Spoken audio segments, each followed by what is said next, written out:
ত্রিপুরা বিশ্ববিদ্যালয় পরিচালিত সরকারি ডিগ্রি কলেজগুলিতে প্রথম সেমিস্টারের ফলাফল ঘোষিত হয়েছে। সেই ফলাফল ত্রুটিযুক্ত এই অভিযোগ তুলে ছাত্রছাত্রীরা বৃহস্পতিবার আগরতলা শিক্ষা ভবনের সামনে বিক্ষোভ প্রদর্শন শুরু করে। তাদের এই বিক্ষোভে যান চলাচল বন্ধ হয়ে যায়। তাদের দাবি, এরকম ফলাফল হতেই পারে না, কোথাও কোনো বিভ্রান্তি রয়েছে। তা না হলে এত পরিমাণ ছাত্রছাত্রী ফেল করতে পারে না।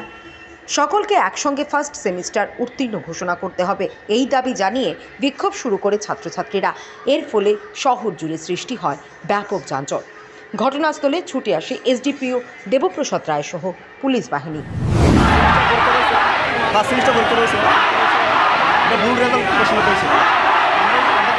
ফিজিক্যাল এডুকেশনে 50 জন স্টুডেন্ট 50 জন ফেল দিয়েছে, আর 90% স্টুডেন্ট পুরো ফেল।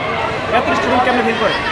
তো আমরা দাবি হচ্ছে ফার্স্ট সেমিস্টারটা ক্লিয়ার করে দিন, এটা ফার্স্ট সেমিস্টারকে আমরা ক্লিয়ার করি। উল্টা পাল্টা রেজাল্ট দিচ্ছে, যে ব্যাক করা রেজাল্ট দুটো ব্যাক দিয়েছে, উল্টা পাল্টা রেজাল্ট আমরা সময় মানতাম না। কয়টা কলেজে এরকম রেজাল্ট দিয়েছে? অনেক কলেজ, মদিপুর আছে, রামনগর আছে, বিবিএমসি আছে, এমবিবি আছে, বিশালপুর আছে, এরপর অমরপুর আছে, প্রত্যেকটা কলেজে সেই রেজাল্ট দিচ্ছে। তার আগেও তো আপনারা ডেপুটেশন দিচ্ছে, তার আগে ইউনিভার্সিটির সামনে আপনারা ডেপুটেশন দিচ্ছে না?